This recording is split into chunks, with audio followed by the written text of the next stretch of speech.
If you're looking for the latest news, insight into what it means, and the sharpest opinion, there's only one station in Chicago where you can turn, and it's this one. We're AM 560, The Answer. 'Tis the season for giving, and we here at AM 560 have partnered up once again with Food for the Poor. This year, our goal is to provide food for a year and water for life for 3,000 children in Haiti and in Guatemala and the Caribbean islands that were affected by the hurricanes. But we can't do it without you. We sincerely need your help. We're asking for a one-time donation of $50. With that, you could feed a child for a year and provide clean water for life. Here's what you do. Call 844-862-HOPE. That's 844-862-4673. Or just go to 560theanswer.com. Search for the keyword food.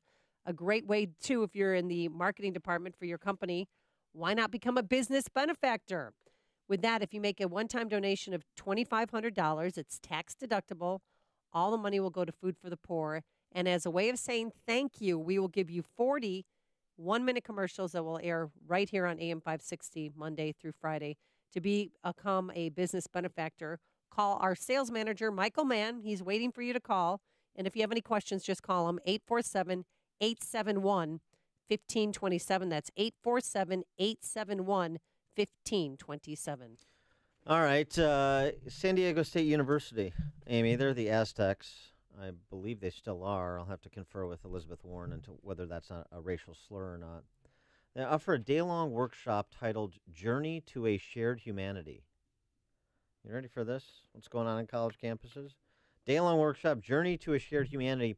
These students undergo sensory shock therapy, if you will, to drive out the demons of prejudice.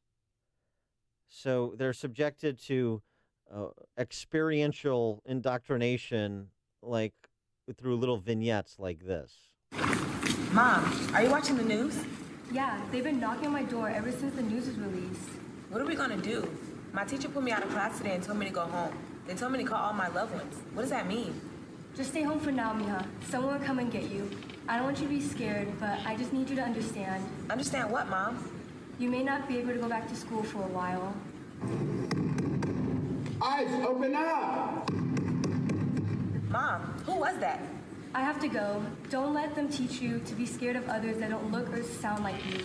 Okay, stay quiet and stay Wait, quiet. Mom, Te amo mucho. Don't go. Don't touch her. Mom. How would you feel if one of your family members were getting taken away from you? Well, it's happening today. It's happening to me. And scene. Cut. So those are racist ICE thugs taking away a family member of a person in this country illegally, or a family or an individual who's here illegally. So that's one. Here's another one. Oh, no. A minority interacting with police. Get inside. Get inside. Get in the wall. Get in there now. Move. Let's go. Walk inside of there now. In that square. Get in. Come on. Let's go. Move. Let's go. Come on. Get in. Let's go. Face the wall.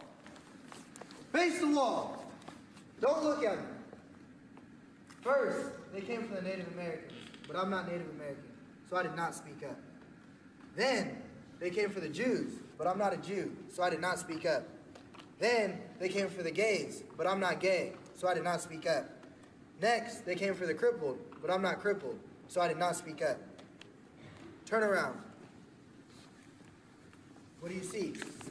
What do you see? One light. One life. My life.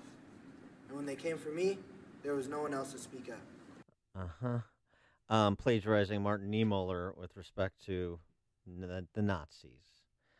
We'll see if maybe Andrew Klavan wants to cast any of these wonderful thespians in the next movie that he writes. Andrew Klavan, who's a Hollywood screenwriter and the author of The Great Good Thing, A Secular Jew Comes to Faith in Christ, joins us again. Andrew, thanks for joining us. Appreciate it. Always a pleasure. Good to talk to you. How about those tear-jerking vignettes at San Diego State? I think, it's a terrible thing when you have these policemen running wild, enforcing the law. I mean, if you allow them to, just go out of control, pretty soon there'll be no criminals safe in the streets. It's a terrible thing.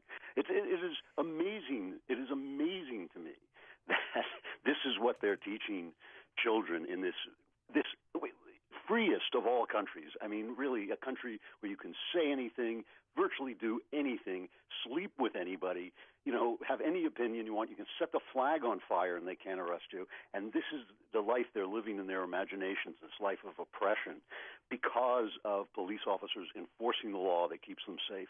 It's unbelievable. It is an unbelievable triumph of fantasy over reality. But in some cases, some people are being deported. I mean, we can't deny that. There are deportations going on, and there were during the Obama administration. Because people are here illegally. Well, that's the other thing, of course, that these were going on during the Obama administration, but nobody covered them and nobody was afraid of them. But of course there are deportations going on. People come into the country illegally.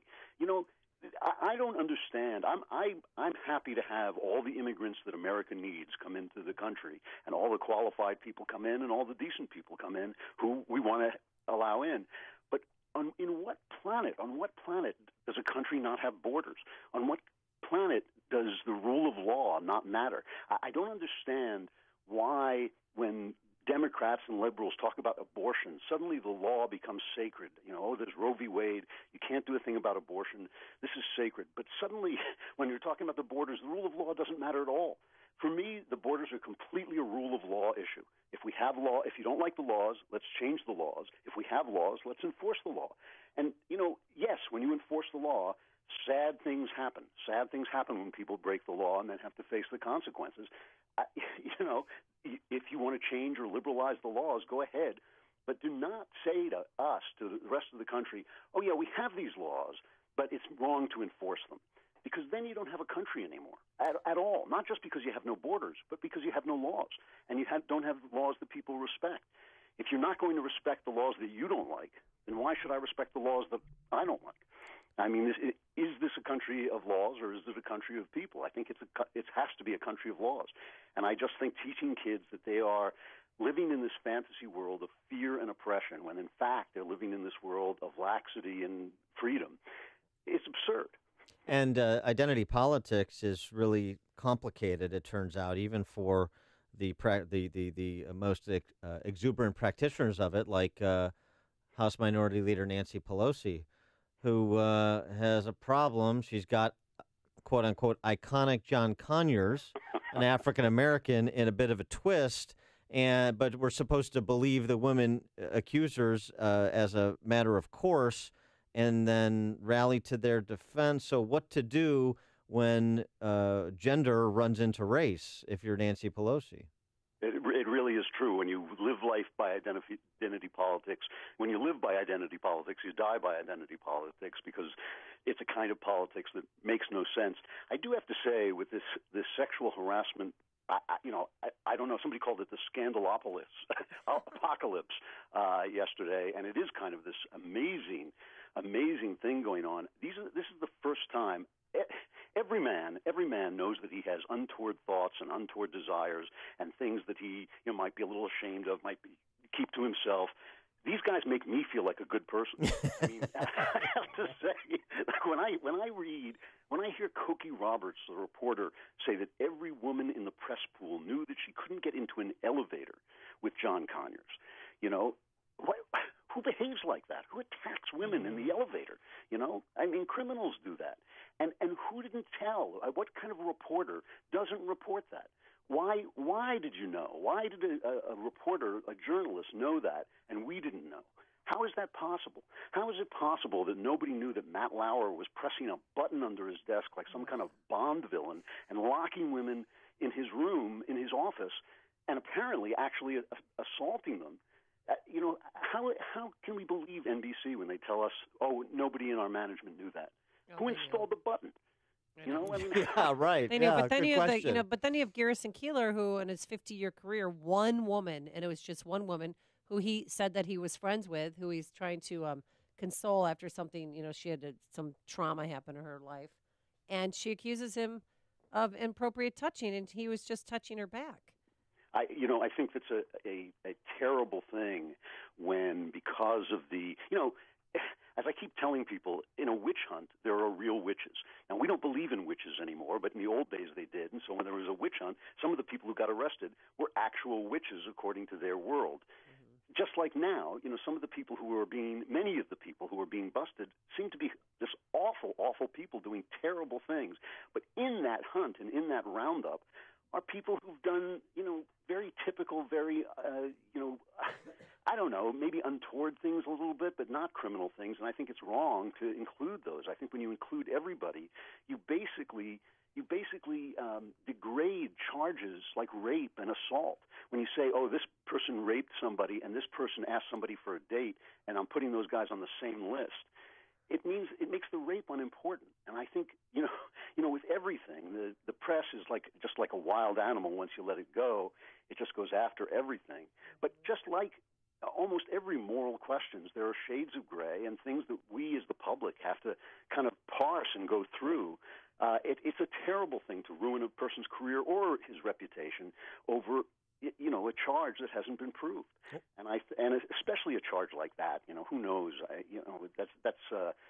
Garrison Keillor does not strike me as like a mad dog. And I'm no fan of Garrison Keillor, I know, but then you hear these stories about Matt Lauer, and it makes you so crazy that Geraldo Rivera yesterday said, I think we're making it hard to have a courtship in the workplace. And I thought the guy was locking women in his office and taking off his not pants. Courtship, Yeah. Yeah. I've courted women, and locking them in has never been part of that enterprise. Well, yeah. Well, with Geraldo, you may have to go back to that 1991 Bette Midler interview. Maybe he has a different idea of courtship. Yeah. So Andrew Klavan, we're speaking with.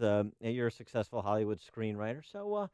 How things in Hollywood these days. I'm looking forward to the Oscars this year, particularly the moment when Casey Affleck presents whoever wins Best Actor this year. Oh, that's right. The Oscar. That should be a fun moment, huh? I think it is. It might actually be a healing thing for some of these people to get their sanctimony, take a look in the mirror and say, maybe I shouldn't be so sanctimonious. Maybe I shouldn't be telling half the country that they're deplorable, which is essentially what they do every time they're giving each other an award. Yeah. It's a strange thing. Like nobody looks at Donald Trump and says, this is a guy who has behaved well all his life or even behaves well every day. But it is an interesting thing that it's under his presidency that we're having this reckoning. Like I said, I don't want men to be demonized. I don't want the typical things that happen during courtship that does sometimes get out of hand. I don't want those things criminalized. But I do think this is an important moment to get some of these extraordinary behaviors, this extraordinary wickedness and cruelty to your fellow human being, just because she happens to be a female human being. I think it's a good thing to get some of this stuff out of there and get it exposed, and to say that it's not acceptable. And yes, am I worried about witch hunts and things like this? Of course I am. That's a danger. But I really do think it is a good thing to have this reckoning, because we've been lectured to by these people, by the Hollywood stars, by the news people, by Harvey Weinstein. Yeah, do you remember that Harvey Weinstein was the guy who said Hollywood has moral authority because we have compassion? That was Harvey, and that was, I believe that was while he was defending Roman Polanski, who raped a child. And I think we've been listening ever since Donald Trump was elected. We've been listening to them wagging their fingers in our faces. And I just think it's a good thing for us to see that these people have feet of clay. They have moral feet of clay. They shouldn't be lecturing anybody. I would rather listen to a housewife in Ohio tell me what I should do tomorrow morally than listen to any movie star or any news person set the dictates of my moral boundaries.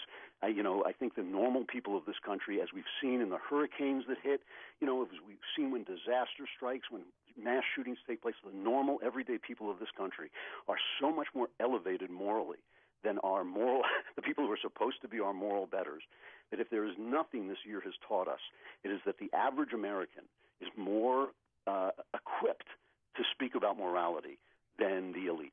And I think that's been, if there is one moral to take out of this year, that would be it. And I think what's going to happen too, Amy, and I think you'll agree with me, is Prince Harry and Meghan Markle are going to bring us all back together. Yeah, we the need a magic little of that love in our relationship. life. The Come on. magic of that relationship, Andrew. You can count on that. Andrew Klavan, Hollywood screenwriter, essayist, author of the book. It's an excellent read, The Great Good Thing, A Secular Jew Comes to Faith in Christ. Andrew, thanks as always for joining us. Appreciate it. Thanks a lot. Bye-bye. And he joined us on our turnkey.pro answer line. Listen to